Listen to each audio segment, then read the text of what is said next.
All right, Jedi Fallen Order. I've just played this game. I'm on the way to 100%ing it, and I think this is a great game. I think overall, just to sum it up, out of 10, I would give it a solid 8 out of 10. Great game, amazing story, and then everything else kind of does a good job of supporting that main thing. So I wrote some notes. So I can go through it in a structured manner and not just ramble off. The story. I love the story. I thought it was great. I thought it was very unique, especially in the Star Wars universe. Having this story of redemption, of trauma, of kind of moving on from the past. Obviously, that's not like a rare story. You see it everywhere in shows and movies. But within the Star Wars universe, you don't often see that. And I thought that was really good.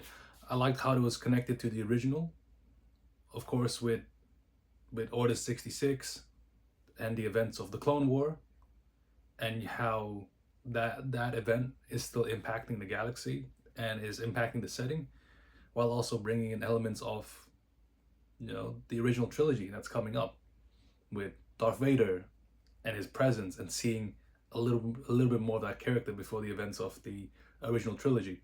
I thought that was really good. I really enjoyed that. I found Cal a little bit boring at the start. It was a bit of a quiet person, someone who would sit say in a cafeteria by himself and just kind of do his own thing.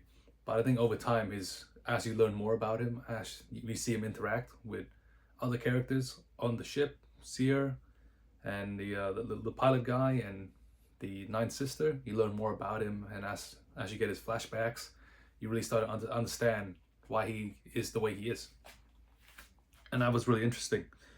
I think really the highlight of the story, because to me the story is almost two branches, which is you have the story of Cal and how he lost his master, and this regret and remorse he feels, this weight that he feels on himself because of those Order 66 event and his history, and how this is an opportunity for him to redeem himself, to create a new future, to maybe bring the Jedi back. And then you have the story of Seer and Trilla, the Inquisitor, and how their story is similar to Cal. They had that tragic story, but Trilla is still here, and she's turned to the dark side, and she became an Inquisitor, and I think she says she doesn't care about Seer anymore, but clearly there's still something there. And of course, Seer having that trauma, having that that regret, not doing better, and turning to the dark side. I thought that was two very interesting branch in this story, and they both almost parallel each other really well. And it of course climaxed in a really good way with Trilla leaning towards redemption, and then Vader ending that and having this big end of game sequence, which I really enjoyed. My only criticism, I guess, would be the Ninth Sister, number nine, not the Ninth Sister, the one in Kashyyyk. I found her involvement to be very weak. I found that section of the game to not be very strong. Kashyyyk was an interesting place, but I felt it dragged a little bit too long. And then her coming in her fighter, and you fight her for a bit, but then actually she goes away and then she comes back. I thought that was weak. And then the sliding sequence was, of course, like 5 minutes of that. But otherwise, I thought the story, solid 9 out of 10. Very enjoyable.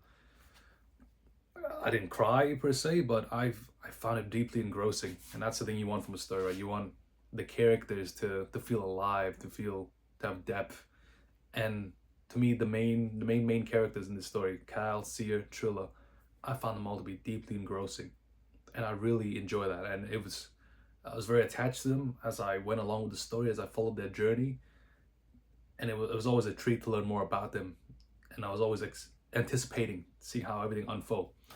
So that was really exciting. Now combat. I played Dark Souls, I played Elden Ring, I played a little bit of Sekiro, and I played God of War as well, platinum that.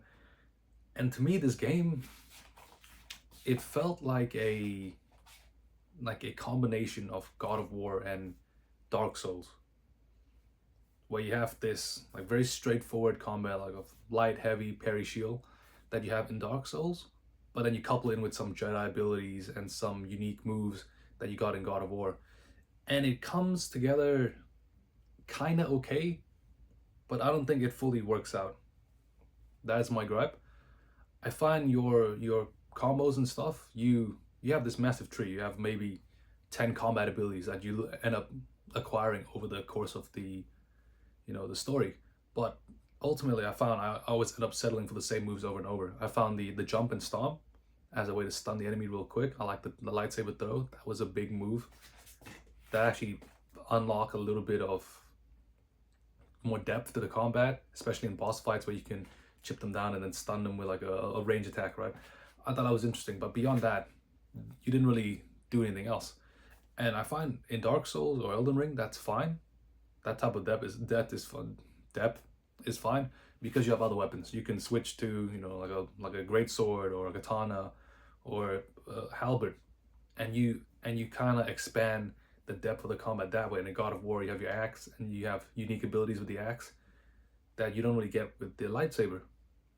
And they do expand a little bit on this with the two-bladed lightsaber and then the dual wielding, but I found it to be still very shallow in its implementation.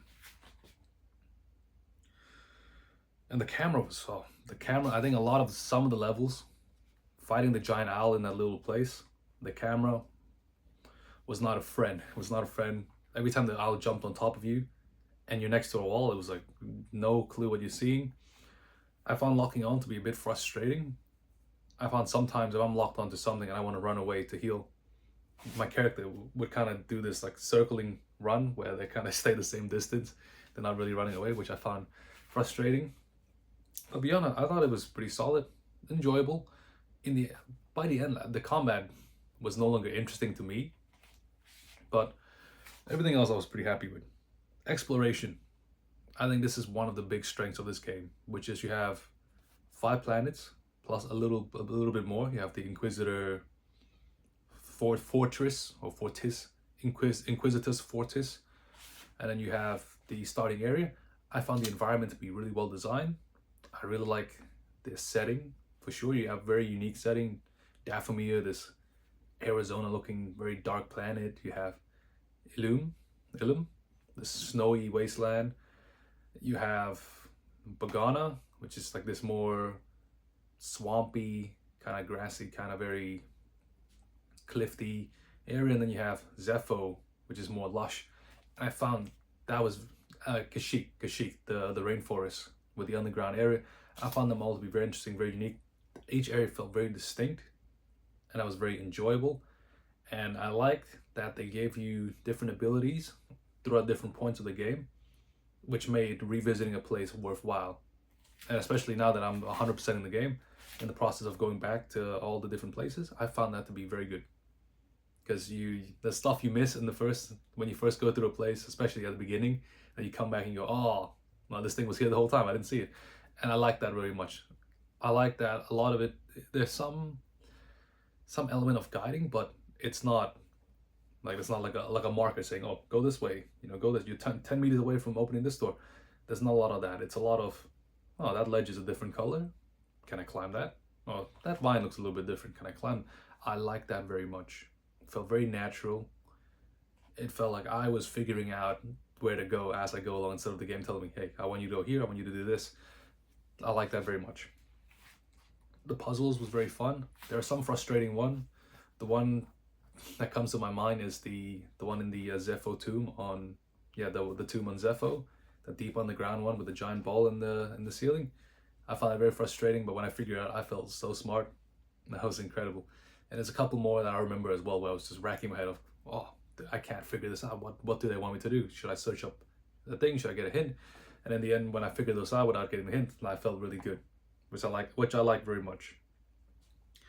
And then lastly, on exploration, I think there should have been a fast travel. There really should have been a fast travel, 100% in the game. Especially, I'm just getting to Kashyyyk now, and I'm dreading Zepho for sure. But even when I was doing Dathomir, having to go down and figure out, okay, how did I get to the Swamp of Sacrifice the first time? How did I get there? And the map not being, I like the map.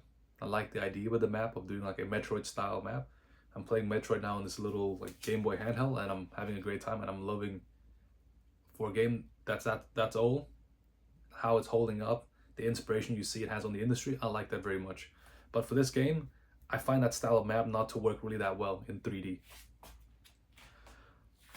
I didn't like the level system on the map, how you can go up levels in different areas with glow, because it made it very hard to see which part connect to which. That was a hard thing. And it wasn't, to me, it wasn't clear enough when, okay, this section and this section's at two different areas, there's a wall between them. Sometimes it wasn't very clear, and it was very frustrating trying to remember how I navigated a place in the first place. And on top of a map, an area will show 100% completion, sometimes even when there is still force echoes ready to be collected, which very frustrating.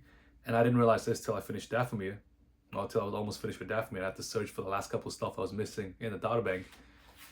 Hopefully it doesn't affect achievement hunting, but I finish Borgana and Ilium, and there's still a few stuff missing, and that really annoyed me. But overall, this game, I think it's been 5 years now since it came out, maybe 6. I think it holds up pretty well. I think the performance isn't great for a game that, it looks good, but it's not breathtaking. And especially running it at 720p resolution on the lovely ROG Ally, I found there's a lot of stutter. The game, when things were good, ran pretty smooth. I was getting maybe, with that plugged in, maybe, on average 80 frames. But when it stuttered, it would go from 80 and drop to 40, and it would feel really bad, which is frustrating, especially for a game that was this good. And sometimes when those stutter happens in moments of combat, like Bombaclad, right? Terrible. But otherwise, if you're a fan of Star Wars, and I was lightly a fan of Star Wars, I've seen the original and a bit of the prequel. This game, it reinvigorated the love of Star Wars. It made me remember why Star Wars is such a big thing, why I find it so interesting and so cool. And it's a real shame we're not getting more of this high quality story of Star Wars. Because to me, the thing that made the original trilogy and even the prequel trilogy still hold up so well so many years later, it's just this story. It's a very good story. It's the character. And I find in some Star Wars media, especially with the sequel trilogy, I find the story to be not well thought out, and I find the character to be not that interesting, and it doesn't do anything interesting. I find I don't love Star Wars because of the spectacle, because of the Death Star blowing up, because of these cool planets. They're nice, like they're the environment, and I certainly don't watch it for the action, even though some of it can be good. It's the story and the character that's what made it so interesting. And then you wrap that up with solid everything else, with good environment, good music. That's how you make something that really stands the test of time. And I think Jedi Fallen Order will stand the test of time. It's a great game. Overall, I think this is an 8 out of 10 game. This is an amazing game. And something I would like to do is I would like to give a price of, if I was to buy this today, what's a price I would pay for this game? Given that it's 5 years old, given that it goes on sale often for I think below 20, this is a game I would pay $35 for today on sale. Like this, that's how good it is. I would pay $35 for it, and if you pay $35 now, I think it's worth your money. It's fully worth your money. But yeah, that was cool. Cool.